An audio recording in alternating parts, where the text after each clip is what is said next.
Shabbat Shalom agora, de verdade, aí, para os irmãos, aos que estão nos vendo e ouvindo através da internet. Que bom estarmos aqui, nesta manhã de Shabbat. Como o Roshi falou, quente, caloroso, sábado. Mas imagine como que era no deserto. Aqui nós estamos na sombra, no ar-condicionado.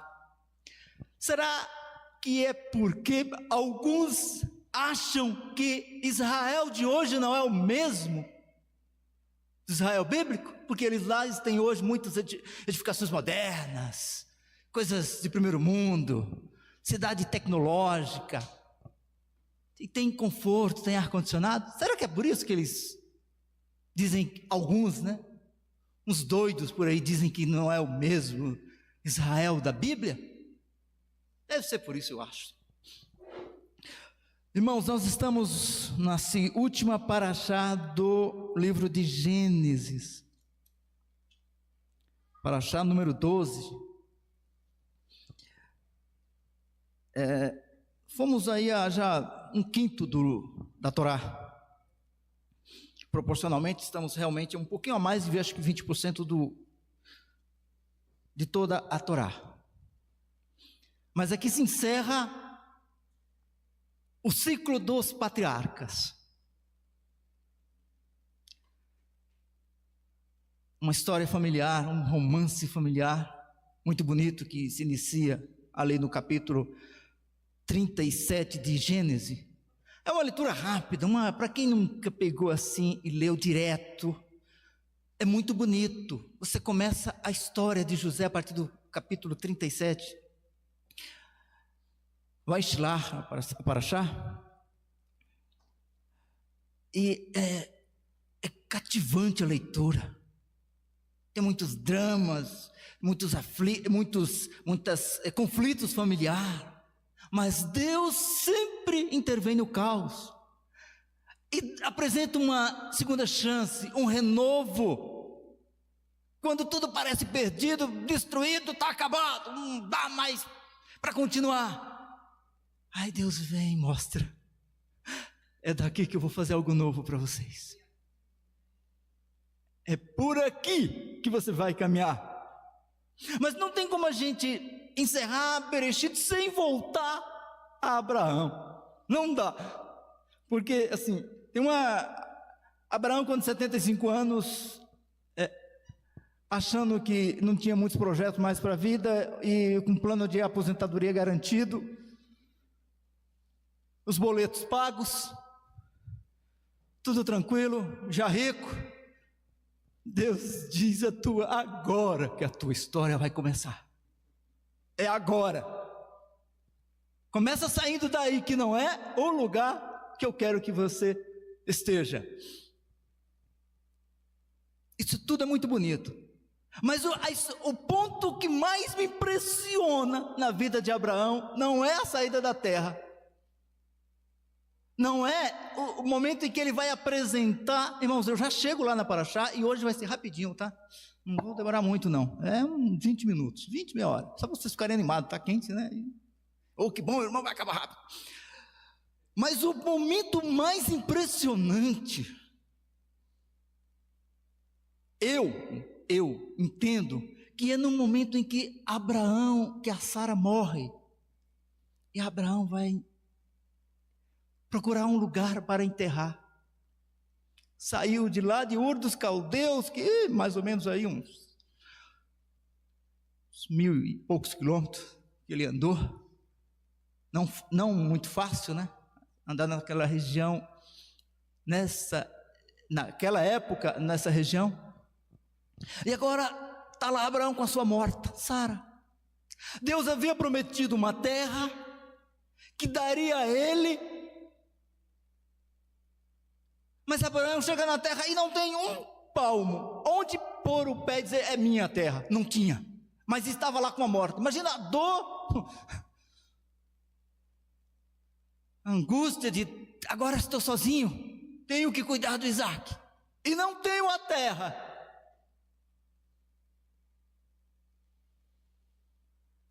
E aí vai negociar com os homens da terra. E eles ainda dizem, não, você pode pegar em qualquer lugar, pega lá, não, fica tranquilo, você é um príncipe de Deus entre nós. A convicção, a fé e a confiança de Abraão era tanta, não é assim que funciona, não é para isso que eu fui chamado. Quanto custa esse negócio aí?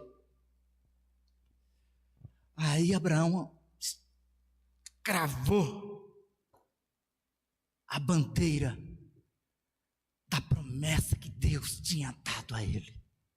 Essa é a terra, aqui é o meu lugar, aqui vou ficar. Está estabelecido, selada a promessa de Deus. Essa terra agora pertence a Abraão e a sua descendência. Começou por onde? Pelo sepultamento de Sara. É lindo demais ver essa atitude de fé de Abraão. Cravou o lugar. Daqui ninguém me tira mais.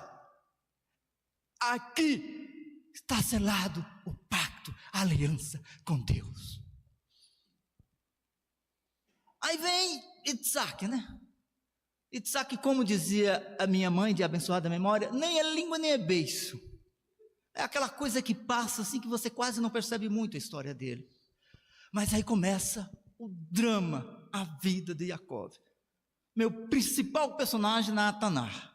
Eu acho assim, impressionante. Depois dele eu tenho um segundo, Daniel, e um terceiro que é um profeta de um livro bem pequenininho chamado Abacuque. Esses três homens assim mexem muito com a minha fé, assim, como exemplo, como determinação, como vontade.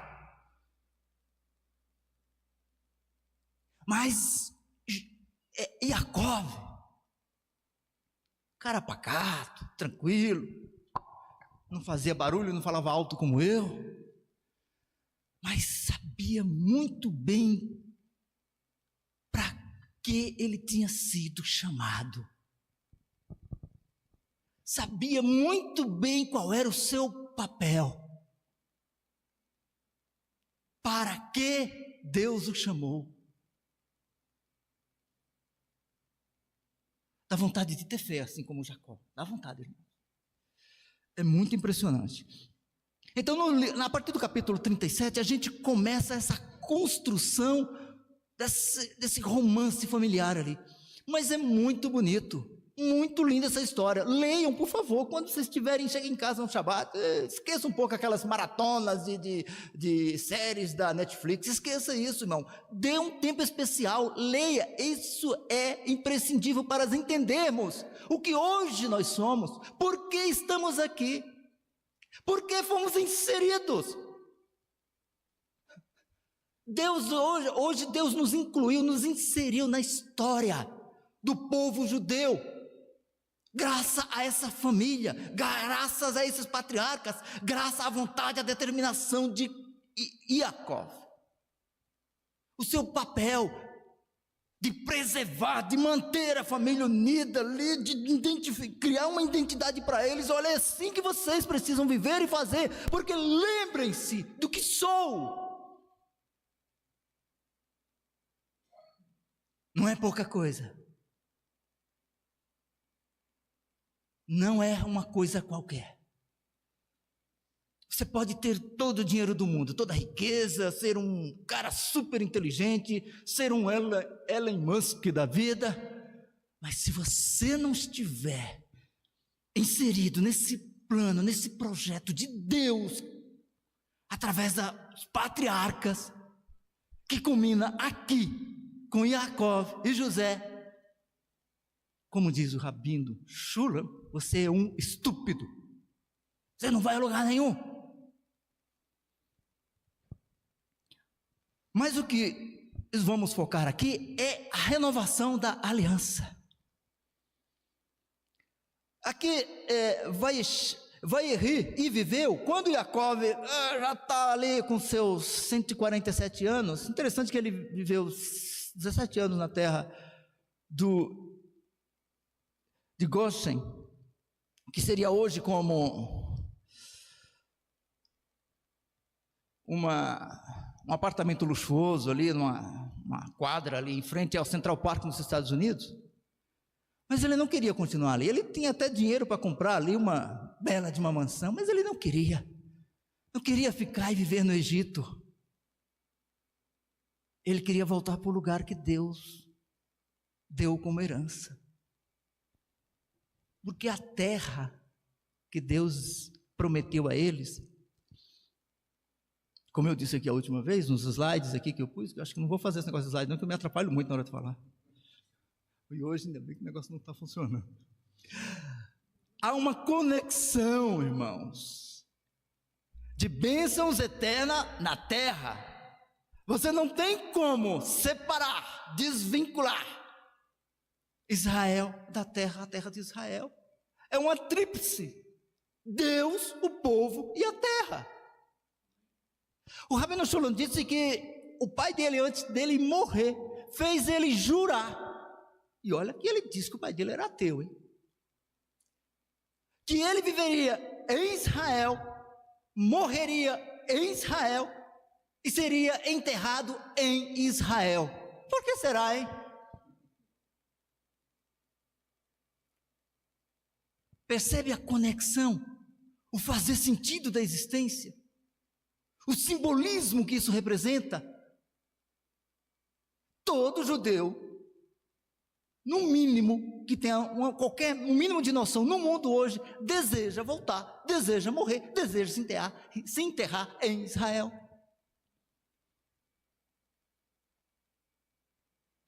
E aqui, Jacob, a partir do verso 30, ele diz para José: em vez disso, quando eu dormir com os meus pais, você deverá levar-me para fora do Egito e sepultar-me onde estão sepultados. Ele respondeu: farei como você disse. Ele pediu: faça um juramento, e ele jurou. Então Israel curvou-se até a cabeceira de sua cama.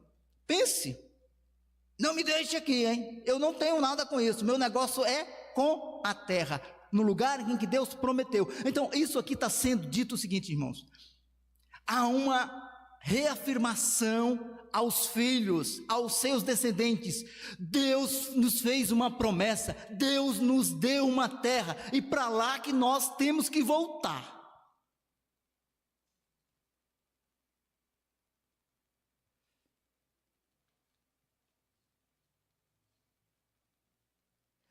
Isso é assim.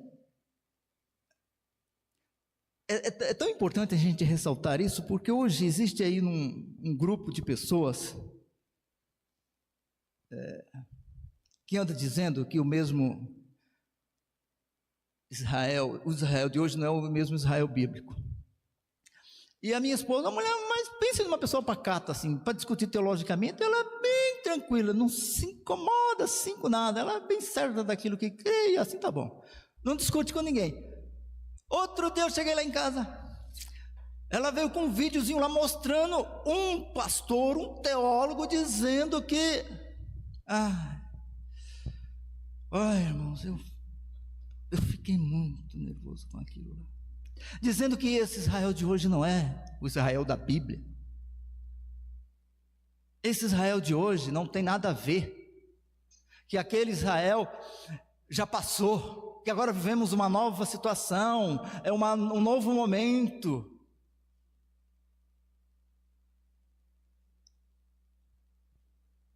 Isaías, além de termos em Deuteronômio 32, que Moisés está falando para o povo que vocês irão pecar, mas o Senhor virá e resgatará vocês e trará vocês de volta de todos os lugares do mundo. Aí você tem Isaías 11 e 2, você tem Ezequiel 36, você tem Ezequiel 37, profetas menores, você tem várias passagens, que você tem Isaías 57, 58, dizendo que o povo seria arrebatado de todos os lugares do mundo para lá, para a terra, viriam como pombos voando. E aí um grupo de gente estúpida dizendo que não é, esse povo não é mais o povo da promessa, não é mais o povo da Bíblia.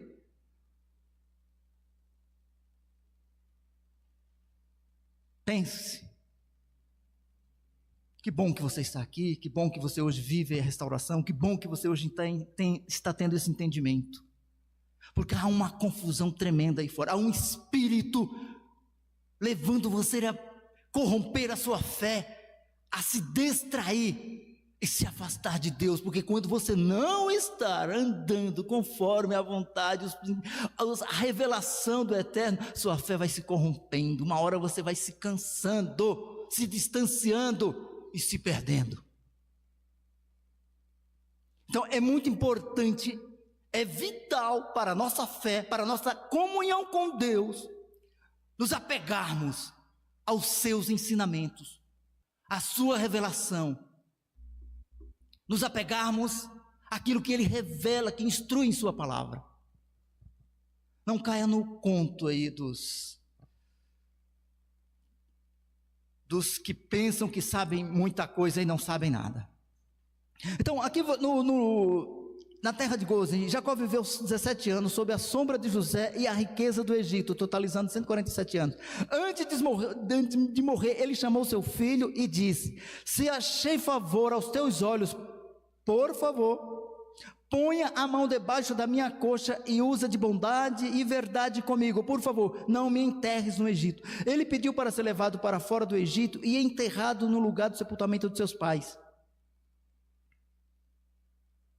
Isso é dramático, porque essas pessoas viviam no Egito em algo que eu compararia, como disse aí, um apartamento de luxo em Manhattan. Mas ao morrer, eles não querem ser enterrados em Manhattan. Eles querem um pequeno pedaço de terra no Mediterrâneo, entre o Jordão e o mar.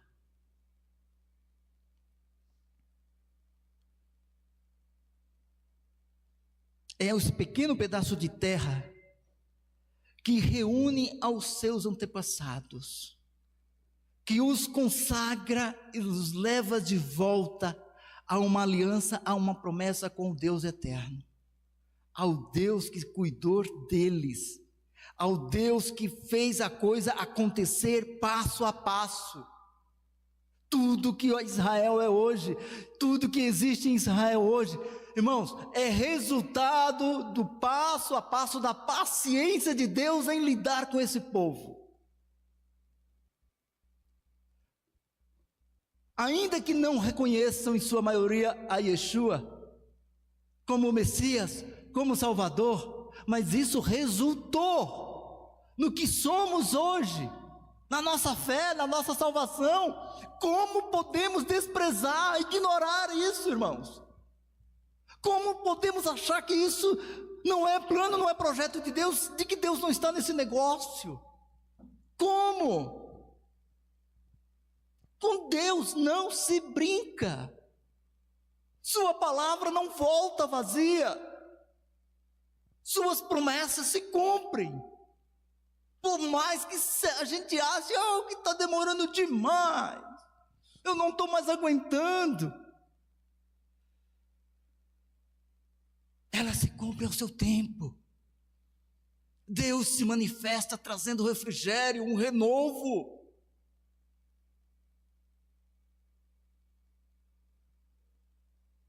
Então é por isso que aqui estamos, meus irmãos. É no mundo que o movimento está acontecendo. Existe muita coisa errada, muito escândalo. Existe, é claro que existe. Mas Deus está peneirando. Deus está trabalhando. É o Espírito dele que está nos conduzindo em meio às dificuldades, às lutas, aos desafios. É difícil? Claro que é difícil. Tem hora que dá vontade de desistir. Quantas vezes não deu, né? Vontade de desistir. Acho que o Jair deve ter tido algumas vezes, né? Vontade de desistir. Quantas vezes eu procurei um lugar seco para sentar, chorar e dizer: chega, não quero mais esse negócio, não quero. Não dá mais, eu vou ficar por aqui mesmo. Deu vontade. Outro dia, não faz muito tempo, eu estava quase assim. De repente, Aí encontrei com alguém que, do nada, eu fiz alguma coisa e ele, mas glorificou tanto a Deus. Eu falei, Deus, então eu acho que eu vou ter que continuar, né? Foi o Senhor que mandou esse negócio aqui, eu estava precisando de um chacoalhão e muito obrigado. Vou continuar, tá? Não leva a sério o que eu estava pensando, não. Eu nem falei, mas eu estava pensando. Então o Senhor não leve a sério. A sério. Continue cuidando de mim. É assim que Deus faz com cada um de nós. Irmão, Deus cuida mesmo. Ele nos fortalece quando estamos cansados, desanimados, fracos. Quando pensamos em que isso não prestamos para nada. A gente olha às vezes para a vida das pessoas e parece que a minha está dando tudo errado. Aonde eu vou chegar com isso? Como é que vai ser? No dia seguinte Deus já te dá um horizonte novo.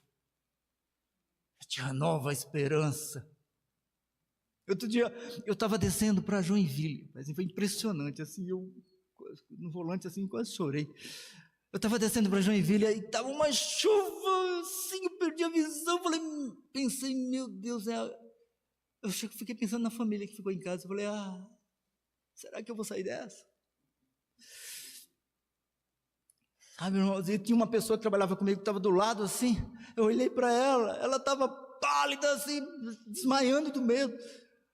Daqui a pouco assim, abriu aquele clarão na minha frente e eu cheguei tudo, deu tudo certo. Aí veio aquela voz e disse, mas eu estou cuidando de você, fique tranquilo. Glória a Deus. Outro dia também eu conto essas coisas porque, irmãos, só como exemplo de quanto Deus cuida de nós. Então ele tem uma aliança, tem um pacto com Abraão, com Isaac e Jacó, e nós estamos inseridos, e ele continua nos cuidando de nós porque ele nos abrange, nos inclui. Vem cá você é meu filho, vem cá, eu cuido de você. Eu estava na linha verde ali, um carro quebra. Era quase de noite. A Silene estava vindo de São Paulo e eu estava sem celular, sem nada, não tinha nem como falar com ela, tinha que buscar lá na rodoviária, na linha verde, assim, Ufa! Aí eu entrei, fiquei dentro, desliguei o carro, fiquei... e agora? Comecei a orar. Daqui a pouco, estava escurecendo, aí passa um Opala, para na minha frente. Eu falei, já não bastava o carro quebrado, agora desceu dois caras num carro assim, cabeludão. Eu falei, já não bastasse o carro quebrado, eu vou lidar com esses dois agora. Eu falei, Deus. Aí o rapaz desceu e falou, o que está acontecendo aqui? Eu falei, olha, eu liguei para o meu cunhado, ele já está vindo aqui, cara, não se preocupe. Ele falou, não, eu não vou embora. Eu passei por aqui, olha. Fui lá no viaduto, fiz o contorno e voltei para te ajudar. Abre o capô que eu vou resolver isso para você agora. Eu falei, mas eu estou sem dinheiro. Ele falou, cara, eu vou resolver o teu problema. Aí obrigado, Deus. E a Silene estava chegando em São Paulo, não tinha como avisá-la que eu ia atrasar, e eu fiquei lá parado. Eu cheguei na rodoviária, ela... Acabei de chegar. Eu falei, mas você não atrasou? Não, acabei de chegar agora. E eu já estava com mais de uma hora de atrasado, mas o ônibus se encontrou comigo na chegada lá. E eu penso, mas como pode Deus cuidar de um cara como eu? Cheio de erros, de pensamentos, de comportamentos, de atitudes reprováveis. Deus cuida de mim, passo a passo. Eu não sou mais assim o zero. Depois a vírgula está lá na curva de Klaus. Então pense, irmão, na bondade e na misericórdia de Deus. Agora pense o quanto Deus se importa comigo e com você, para entender e compreender o seu plano e o seu projeto para os dias de hoje. Porque nós estamos vivendo, e aqui é o detalhe, há profecias, essa paraxá é pequena, mas ela tem muito conteúdo profético messiânico para os dias de hoje, e nós estamos vivendo nesses dias. Nós estamos tendo a alegria, a oportunidade de vivermos nestes dias, de cumprimentos proféticos dos últimos dias. Pense no cuidado de Deus de mantermos firmes, de estarmos certos disso, vivendo essa fé, aprendendo essa revelação, esse entendimento. Não se distraia, não troque isso por nada, não perca tempo com o que está sendo oferecido aí fora. Você precisa perseverar mais um pouco. Essa semana não foi fácil? Não, não foi. Mas na próxima poderá não ser fácil. Mas Deus vai trazer conforto quando você não estiver mais conseguindo suportar. Deus vai trazer refrigério quando a coisa estiver muito complicada.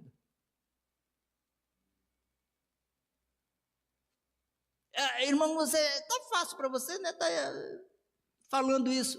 Olha, né, quando Deus fez essas promessas, e elas são repetidas em Gênesis para Abraão 3 vezes, e aqui Jacó, ela está reforçando para os seus filhos. Você não tinha esse acesso à informação, à leitura, e que alguém estivesse dizendo para você. Mas hoje é muito, apesar de termos acesso às informações, termos acesso ao celular, ao computador, à internet, que traz muitas informações, muito conteúdo referente a isso.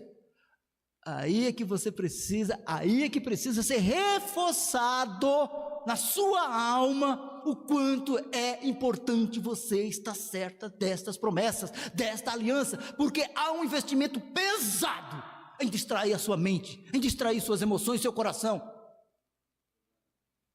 Hoje o celular tornou-se um órgão do seu corpo, do meu corpo. É muito complicado, chega de mansinho tentando te vender alguma coisa, mas daqui a pouco você se distrai. Já comprou, já tocou as suas emoções, já está tocando ali, e você já começa a duvidar daquilo que você tinha certeza. Você começa a deixar de meditar e ler e orar, porque se distraiu com uma outra coisa que te chamou a atenção, que você achou engraçado e aparentemente não é inofensível. Aparentemente é inofensível.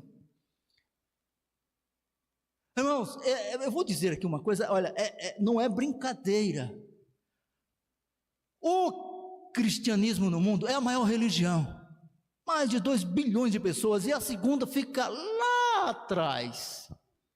Então, o nome Yeshua, Jesus, é poderoso. Qualquer projeto dá resultado, vai à frente, porque é de Deus. Ele veio para uma missão, salvar a humanidade, revelar Deus à humanidade. Mas ele mesmo diz que a porta é estreita, poucos são os que entram. Em toda a Bíblia, a salvação está nos remanescentes, não é na multidão, não é no oba-oba. Então, o compromisso de viver uma fé genuína em Deus é para poucos. Não brinque, não se distraia. Eu já estou acabando, hein? Mantenha-se firme, irmãos. Mantenha-se firme. É difícil, mas vale a pena. Muito a pena. Shabbat Shalom aos irmãos, obrigado pela oportunidade.